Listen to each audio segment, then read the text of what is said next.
We get so many people saying, oh my gosh, this house is so expensive. I would never pay that. This is so cool. Okay.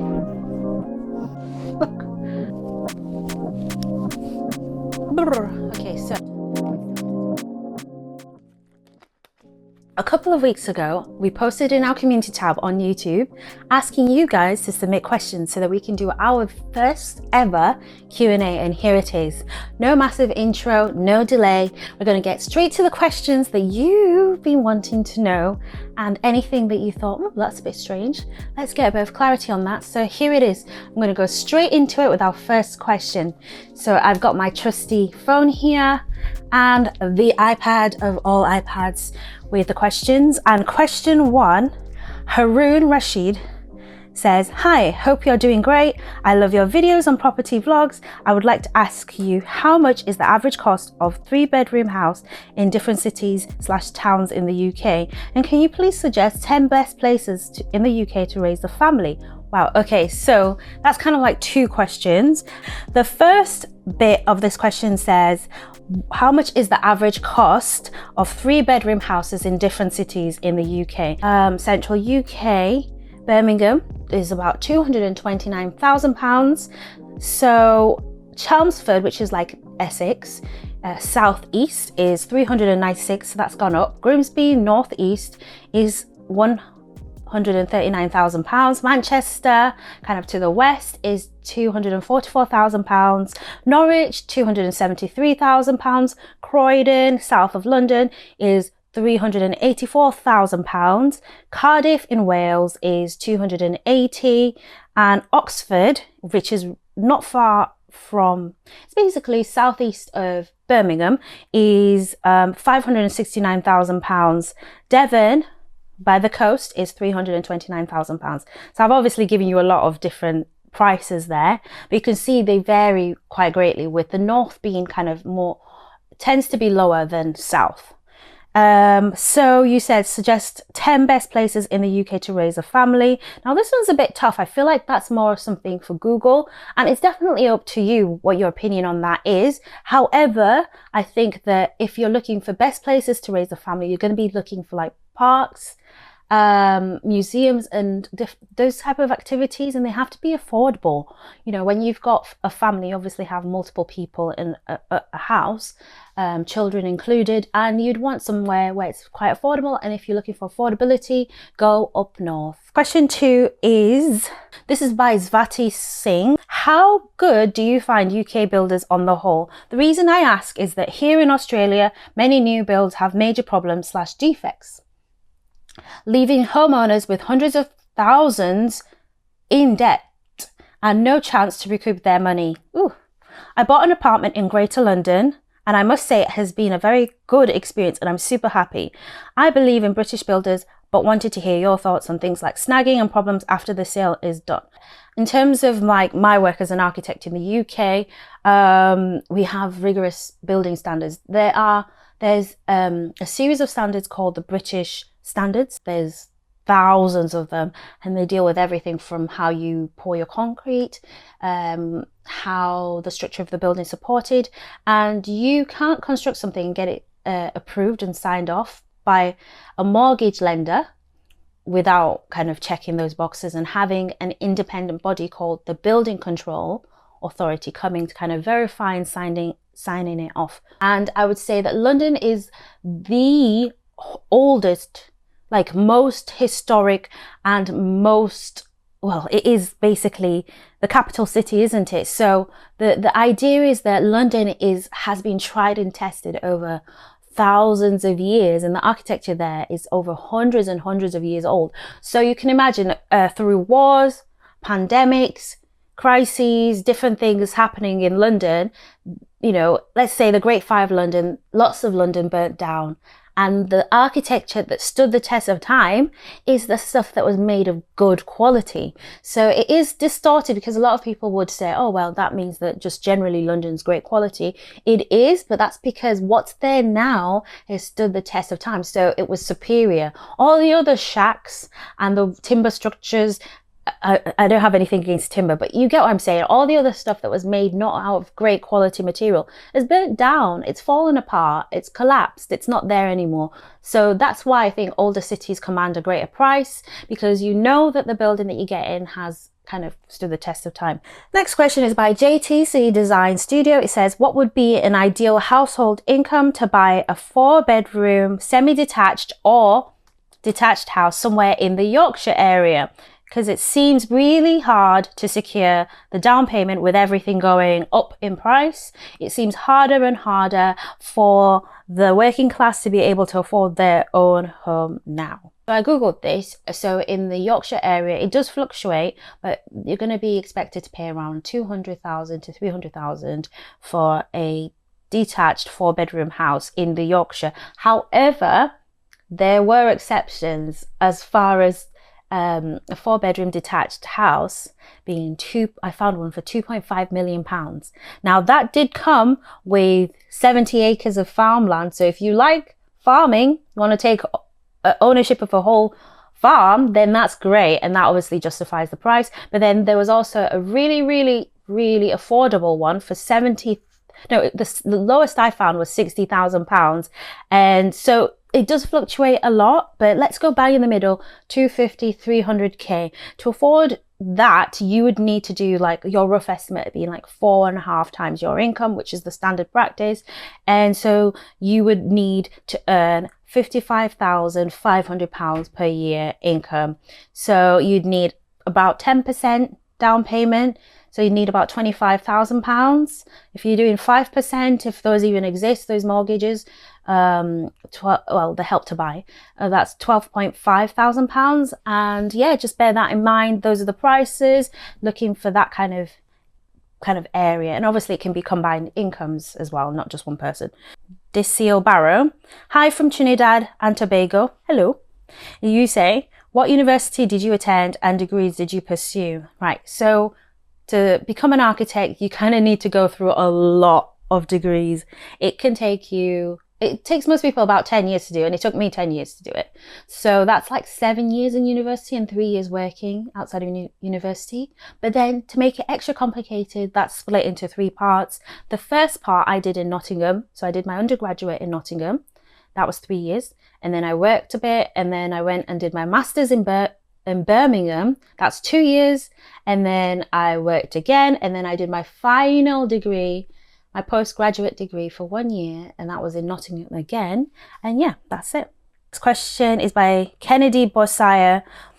What made you two want to start a YouTube channel, and when did you start it? Right, so it sounds a bit cliche, but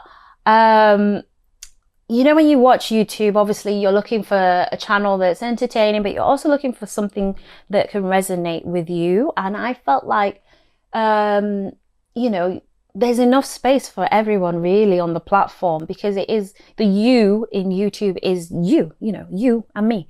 So the idea is that everyone can get up on there and represent themselves, their culture, their background, their personality type as well, and interests. So it was this idea of just saying, well, I haven't seen a Toomey and Brian, so let's do one. So honestly, that's what it was. And then coming from a unique perspective of architecture, when I was studying, I would have killed to have somebody who could speak that lingo when I was studying. You know, I just felt like the majority of people who study architecture tend to be from that background. So their dad, their uncles, so they work with their family practices and they get the idea. I'm the first in my line of like my family, and same with Brian. And so the idea is that, you know, to do something like that where someone else can kind of relate to that and to represent. So next question is by Faye Aki, who says, hi there, great fan of your channel. Do you have your own architectural firm? And I will say that the short answer is no, we don't. We work full-time as architects, but we don't own our own architectural firm. And thank you so much for watching and commenting on that video, on our videos. Yeah. So the next question is by Temp Delete. How do you find properties to view? Would you tour places that aren't new builds? So we do pretty much we do a range of different techniques, mostly just Google searching. We use social media platforms, so Instagram, looking at new properties becoming available. And would we tour properties that aren't new builds? Yes, we do. Now, with some kind of editing magic, Brian might put something up here or somewhere on the screen where you will be able to see different types of videos that we've done. We've done conversions, refurbs, semi-new builds where it's like half of the project is like a conversion and then they've added on top. So that's just us really. We do a range of different types of videos. So stick around and watch them. They exist. They're there. So next person is Locatus of Borg.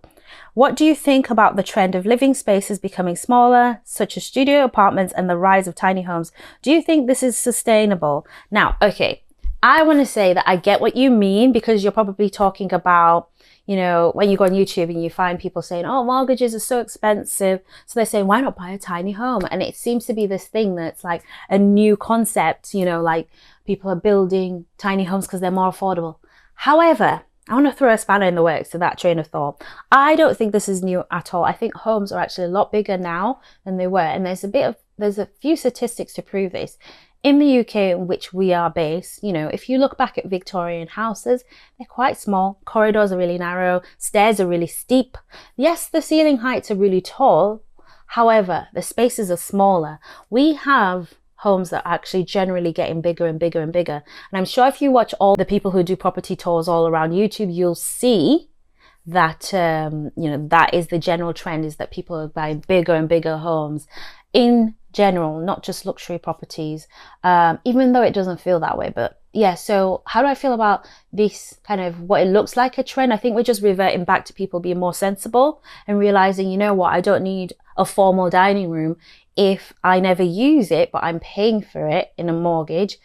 And all we do is we eat in front of the TV on the sofa. And also remember that, you know, people do live in caravan homes, trailer homes, and they have done for ages. So it's not really anything new. I think the fact that maybe younger millennials or Generation Z, Gen Z, they tend to be picking up the trend. That's what's new, not the actual trend. Vivian Evans, I was going to say Edwards there.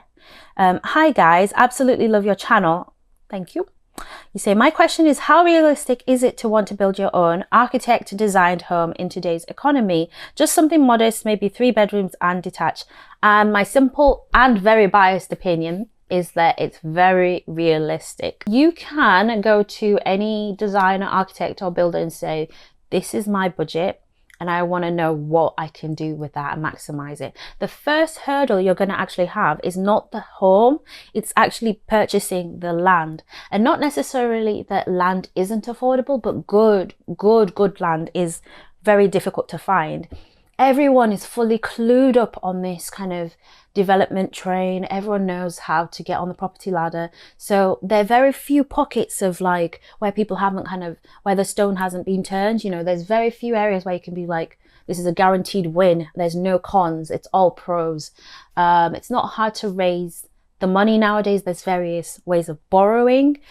So it is just about finding a piece of land that isn't just big enough to have a house, but is in the right location so you can access it, have a driveway, it has natural light, so it's not just like in the middle surrounded by all these tall houses. So yeah, I think it's very realistic, but with an architect, like my job would be to if you gave me some options, I would do a feasibility study, which is basically I would check if it's feasible for you, and I would advise you, you know, this isn't a good idea for this piece of land. Or how about instead of a house, you build a shop there instead, or a different kind of build. But yeah, it's very, very realistic because you don't have to build a house the way that everyone does it. When you do an architect-led project, we are supposed to come up with the ideas for you. We're supposed to be reading industry magazines and telling you how to build stuff for very affordable prices. You might have to do some of the work yourself. So if there is something there on the land, demolition involves getting a hammer and smashing something into pieces. That could save you tens of thousands of pounds rather than getting someone to come and do it. So we have that knowledge so we can advise you. And I think if you ever want to do that, don't let your doubts kind of take over, do the feasibility. It might be £1,000 to get somebody to just check and give you the ideas. And then imagine if they say, yes, this is a fantastic project, you'd have your dream home built specifically to your requirements. Next question is by Kennedy Bossier again. How long have you been an architect for, and what made you want to pursue that career? By the way, love your content and hope your channel grows. We hope our channel grows as well. And if you're watching this, thank you. I've been an architect for 6 years. So what made me want to pursue that career? When I was young, I loved art, but just having traditional African parents, you know, this idea of going off and doing something that wasn't very guaranteed as a career was very, very kind of high risk. So, and my parents come from a science background, science and medics. So I thought, you know what, I don't want to just kind of drop that and not have that support, but also combine science and art together, because I really, really love art and creativity. So, I was reading through the different types of careers, and I chose architecture because it combines art and science together. You have to have the science and the physics to make sure the building stays up, but you also need the creativity to come up with different concepts, like for your clients, just like on the spot, to kind of fulfill their aspirations. So that's how that came across. And the next question is by Temp Delete. So it is actually a 4-part question, I think. So that's a bit cheeky, but because we really do want to kind of honor our viewers, thank you so much for watching. I'm going to answer this. Temp Delete says, I love your videos. Number 1, which brands do you prefer for the goods in the kitchen and bathroom? Number 2 says, do you think you guys will design houses for the public one day, as in have your own company? Number 3, what's the deal breaker for a house in your opinion? Number 4, would you tour properties in other countries? First part of your question, you said, which brands do you prefer for the kitchen and bathroom? And I'm going to say that I don't prefer any specific brand, because it's very tempting to think that because you've got a good brand, you're going to get a good product. But that's actually not how things work. So the metaphor for this is like going into, I don't know, the Gucci store and buying one of their kind of like plastic tote bags or something with their logo that they've done in the lower price end to make it affordable for people who just want to wear the logo. That's not going to be a good quality product compared to their like leather purses or satchels. So the idea is that, for example, there's brands like AEG and Electrolux. We came to find out they're actually part of the same family company. Every single brand has its top tier product, middle, affordable, and then the price affordable range. So top, middle, and then low end, budget friendly. So the idea is that you try and go in the middle of all of them. That is how you do it. You don't go just by the name alone. And I think this applies to everything in life. Second part of the question is, do you think you guys will design houses for the public? We'd love to. And then you said have your own company, and we don't have our own company, but we would love to. Yeah, so if the right project came along, the right client came along, we would 100% say yes. Third question, what's the deal breaker for you in a house in your opinion? One of the deal breakers is that a house that doesn't have a great outlook.